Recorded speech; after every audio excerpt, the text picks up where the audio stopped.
Hello আমার দুষ্টপ্রিয় মিষ্টি বন্ধুরা, তোমরা সকলে কেমন আছ? বন্ধুরা, তোমাদের জন্য নতুন একটি গল্প নিয়ে চলে আসছি। বন্ধুরা, তোমরা আমাকে যে পরিমাণ সাপোর্ট করেছ সেটা বলার মতো ভাষা নেই আমার কাছে। বন্ধুরা, গল্পটি না টেনে শেষ পর্যন্ত দেখলে আশা করি তোমাদের দাঁড়িয়ে যাবে এবং তোমরা হাতের কাজ করতে বাধ্য হবে। চলুন বন্ধুরা, গল্পটি শুরু করি। গভীর রাত, সকাল হতে আর মাত্র কয়েক ঘন্টা বাকি। বৃষ্টির পর হালকা বাতাস বয়ে যাচ্ছে। নিশুতিরাতে ঝিঝি পোকাদের হাক ডাকের বদলে পুলিশের গাড়ির সাইরেন আর প্রেস মিডিয়াদের কলহের আওয়াজে চারপাশ মুখরিত।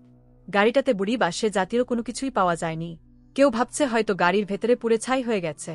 আরেক দল ভাবছে নিশ্চয়ই তারা ব্লাস্টের আগেই গাড়ি থেকে লাফ দিয়েছে। কিন্তু তারা বুঝল কিভাবে গাড়িতে বোমা রাখা আছে। ভার্সিটির গেট থেকে নিয়ে মেইন রোড অবধি এবং তার আশেপাশে যত ছোপছাড় আছে সব জায়গায় খুঁজেছে পুলিশের লোকেরা, কিন্তু আশানুরূপ কোনো কিছুই পায়নি তার। এভাবে দুইটা প্রাণ আচমকা ছড়ে যাবে এটা কেউই যেন মেনে নিতে পারছে না। আরিমাকে তারা না চিনলেও সৌহার্দ্য ফায়ান খানকে চিনে না এমন মানুষ খুব কমই আছে। তারা ফায়ানের সত্তা দেখে মুগ্ধ। খুব কম বয়সেই ফায়ান রাজনীতিতে নিজের নাম জুড়ে নিয়েছে, এমনকি দেশবাসীর মনও জয় করতে সক্ষম হয়েছিল ফায়ান। হঠাৎ তার চলে যাওয়াটা কেউই মেনে নিতে পারছে না। শহরে হাহাকার পড়ে গেছে এক রাতে। কিছু ঘণ্টার ব্যবধানে সারা শহর তোলপাড় হয়ে গেছে। সৌহার্দ্য ফায়ান খানের গাড়িতে বোমাকে রেখেছে, তাকে ধরে এনে জনগণের সামনে ছেড়ে দেওয়ার আর্জি জানাচ্ছে। কয়েক ঘণ্টার মধ্যেই দলে দলে লোক বেঁধে হোম মিনিস্টারের বাড়ির সামনে হুমড়ি খেয়ে পড়ছে। কোনো পুলিশ মানছে না। মিনিস্টার নিজেই ফায়ানের চিন্তায় শোকে আছে, কারণ তার মতো জেন্টালম্যান খুব কমই দেখা যায়। এদিকে জনগণরা তোলপাড় চালাচ্ছে। কিছুক্ষণের জন্য সবাইকে থামানো হল। তারা খুঁজে বের করবে হত্যাকারীকে। আপাতত সবাই যেন একটু চুপ থাকে। সবাইকে চিন্তায় মরতে দেখে আড়ালে শয়তানি হাসি হাসল রায়হান শেখ। তৃপ্তির ঢেকুর উঠছে যেন তার। ফায়ান ফিনিশ, এরপর তাকে এমপি হওয়া থেকে কে আটকায় সেও দেখে নিবে। আসলেই কি ফায়ান আরিমা মারা গেছে, নাকি এর পিছনেও রহস্য আছে? মাঝখানে একদিন পার হয়ে গেছে। এখনও বৃষ্টি মুষলধারায় পড়ে যাচ্ছে। রাস্তাঘাটে পানি জমে আছে। সাথে রয়েছে প্রচণ্ড বেগে বাতাস। শহর জুড়ে ঘূর্ণিঝড় হচ্ছে। পিটপিট করে চোখ খুলল ফায়ান। সারা শরীরে প্রচণ্ড রকমের ব্যথ। চোখ মুখ খিচিয়ে রেখেছে সেই। দমকা হাওয়া এসে গায়ে লাগতেই সে তড়িঘড়ি করে চোখ খুলল। এ কোথায় সে? মস্তিষ্কে হালকা চাপ দিতেই সব মনে পড়ে গেল ফায়ানে। আরিমাকে চারপাশে তাকিয়ে খুঁজতে লাগে। গাড়ি থেকে লাফ দেওয়ার সময় আরিমাকে বুকে নিয়েছিল সে। চারপাশে অন্ধকার, এর মধ্যে বৃষ্টি আর বাতাসের ঝংকারে মূর্ছে পড়ার জোগাড়। ফায়ান তার প্যান্টের পকেট থেকে ফোনটা বের করল। প্রায় চ্যাপ্টা হয়ে গেছে, তবুও যে ব্যাটারি ডাউন হয়নি সেজন্য আল্লাহর নিকট কৃতজ্ঞতা জ্ঞাপন কর। ওয়াটারপ্রুফ ফোন, তাই বৃষ্টিতে সমস্যা হবে না। ফ্ল্যাশলাইট অন করতেই নিজেকে ছোপছাড়ের নিচে দেখতে পেল ফায়ান। তারপর চারপাশে চোখ বুলাতে লাগল সে। এক পর্যায়ে দেখতে পেল তার থেকে কয়েক হাত দূরে আরিমা পড়ে আছে। গান নেই তার। ফায়ান হামাগুড়ি দিয়ে আরিমার কাছে চলে এল। শরীর ভীষণ দুর্বল তার। আরিমার মাথাটা হাঁটুর উপরে রেখে দিল ফায়ান। তারপর আরিমার গাল ধরে মৃদু ছাকাতে লাগল। আরু উঠো প্লিজ। আরু শুনতে পাচ্ছে। আরিমার কোনো হেলদোল না দেখে বেশ ভয় পেল ফায়ান। মেয়েটার শরীর একদম ঠান্ডা হয়ে আছে। ফায়ান দ্রুত নিজের গায়ের কোট খুলে আরিমাকে পরিয়ে দিন। তার নিজের যে শীত লাগছে না তেমনটাও না। এই মুহূর্তে প্রেয়সীকে বাঁচানো জরুরি। আরিমাকে নিজের বুকের সাথে চেপে ধরল ফায়ান। কি করবে এখন সে, কিভাবে বাঁচাবে আরুকে? নিজের শরীরে দাঁড়ানো অবধি শক্তিটুকুও নেই। এদিকে আরিমার অবস্থাও আশঙ্কাজনক।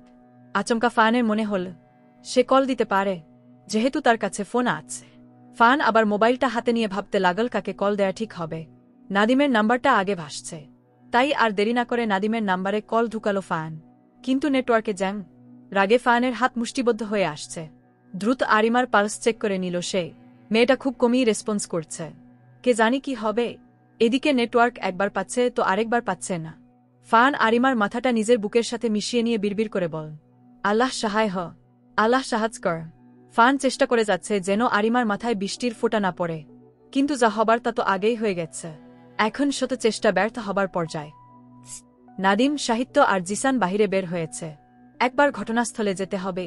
তারা ফায়ানের নাম্বারে অজস্র বার কল দিয়েছে, কিন্তু সবসময় বন্ধ পেয়েছে নাম্বার।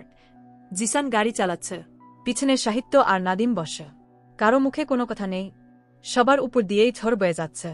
গোটা একদিন যাবৎ ফায়ানকে পাচ্ছে না কেউ। কারো মন মানতে চাইছে না ফায়ান আর আরিমা নেই। খালি মনে হয় এই তো কিছুক্ষণ আগেই ফায়ান নাদিমকে বল, যাও গাড়ি বের কর, আমার একটা ইমার্জেন্সি কল এসেছে।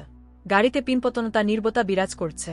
এই নীরবতাকে ক্ষুণ্ণ করে বেশ কয়েকবার নাদিমের ফোনটা বেজে উঠল, কিন্তু সে রিসিভ করছে না, এমনকি দেখছেও না। শেষে না পেরে জিসান বল, ফোনটা তুলে না, আর্জেন্ট কিছু হতে পারে। নাদিম বিরক্তির সাথে আওড়াল, না ভাই, এই প্রেসের লোকজন একেবারে পাগল বানিয়ে ছাড়, আর এদের কল রিসিভ করছি না। সাহিত্য হঠাৎ বল, অন্য কেউও তো দিতে পারে। তোমার দেখা উচিত। নাদিম দুই ভাইয়ের কাছে হার মেনে ফোনটা বের করল। ঝা ইতিমধ্যে শান্ত হয়ে আছে। ফোনটা চোখের সামনে ধরতেই আতকে উঠল নাদিম। বুক দ্রুত উঠানামা করছে তার, এও কি সম্ভব? নাদিমের অবস্থা দেখে সাহিত্য ব্রু কুচকে তাকাল তার দিকে। কি হয়েছে, কে কল করেছে? নাদিম কিছু না বলে ফোনটা ঘুরিয়ে দেখালো সাহিত্যকে। সঙ্গে সঙ্গে সাহিত্য চেঁচিয়ে উঠ, ভাইয়া! জিসানও অবাক হয়ে তাকিয়ে আছে নাদিমের দিকে। তারপর গাড়িটা সাইড করে থামিয়ে রাখন। ফানের নাম্বার থেকে 5টা মিসড কল এসেছে। আরে কল ব্যাক করো দ্রুত। জিসানের কথায় নাদিম যেই কল ব্যাক করতে যাবে, তার আগেই আবার কল আসল। এবার আর দেরি নয়, সাথে সাথে কল রিসিভ করে স্পিকার দিয়ে দিল নাদিম। ওপাশ থেকে ফায়ানের কাপা কাপা কণ্ঠ ভেসে এল, নাদিম দ্রুত এস। আরুকে নাহলে বাঁচাতে পারবো না। যেহেতু আমি জায়গাটা চিনি না, তাই লোকেশন দেখে নাও আর দ্রুত আস। ফান আরও কিছু বলতো, কিন্তু নেটওয়ার্ক না থাকায় কলটা কেটে গেল। সাথে সাথে লোকেশন দেখে নিয়ে গাড়ি চালাতে লাগল জিসান, আর সেটাও খুব দ্রুত। এদিকে নাদিম একজনকে একটা মেসেজ সেন্ড করে দিয়ে মোবাইলটা পকেটে পুরে রাখেন। মনে মনে দোয়া করছে তারা যেন ফান আর আরিমা সুস্থ থাকে। খান ভিলার প্রতিটি ইট দেয়ালও যেন আরিমা আর ফানের জন্য হাহুতাশ করছে। ফারহার রুমে 6 ভেড়ার ছানা গুটিসুটি মেরে বসে আছে। তাদের বিশ্বাস হচ্ছে না আরিমা আর তাদের মাঝে নেই। ফারহা নিজেকে বোঝ দিতে পারছে না। তার ভাই আর বোনের জন্য আত্মাটা যেন ছিঁড়ে যাচ্ছে, কিন্তু কাউকে দেখাতে পারছে না। আচমকা সবাইকে চমকে দিয়ে আফরিদ গিয়ে দরজা বন্ধ করে এল। আফরিদের এহেন কাণ্ডে সবাই বেশ অবাক হল। দরজা বন্ধ করলি কেন? আফরিদ কোমরে 2 হাত গুজে দাঁড়িয়ে আছে তাদের সামনে। বাকিরা বিরক্তি নিয়ে আফরিদের দিকে তাকিয়ে আছে। একই পাগল হয়ে গেল নাকি? তোরা কাঁদছিস কেন? আফরিদের বোকা বোকা কথার পিঠে কি জবাব দিবে বাকিরা ভেবে পাচ্ছে না। আরে ভেড়ার দল আরু আর ফান ভাই বেঁচে আছে। আফরিদের কথা শুনে কেউ কিছু বলছে না, যেন ফ্রিজড হয়ে গেছে।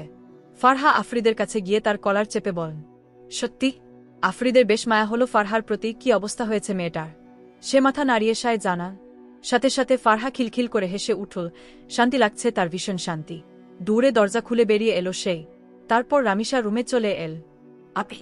রামিসা ভেবেছে হয়তো আরিমা এসেছে, কারণ আরিমার কণ্ঠ অনেকটা ফারহার সাথে মিলে যায়। কিন্তু আরিমাকে এখানে না দেখে আবার কান্নারা এসে ভিড় করল রামিসার চোখে। ফারহা রামিসার চোখের পানি মুছিয়ে দিয়ে বলেন, আরও বেঁচে আছে আপু ভাইয়াস। তুমি আম্মু আর বড় আম্মুকে খবর দিয়ে দিই। আর হ্যাঁ, বাবাকে বলবে যেন একদম ভেঙে না পড়ে। আমরা একটু বাহিরে যাব, কান্নাকাটি না আর। ও কি? বলেই রামিসার গালে টুক করে একটা চুমু দিয়ে দৌড়ে বেরিয়ে এলো রুম থেকে ফারহা। এদিকে রামিসা অবিশ্বাস্য দৃষ্টিতে তাকিয়ে আছে ফারহার যাওয়ার পানে। নিজের নিশ্চল হয়ে আসা দেহটাকে টেনে হিচড়ে মোহনা আর সোনালির কক্ষ অবধি নিয়ে গেল রামিসা, যেখানে 2 যা গলা ধরে কাজ।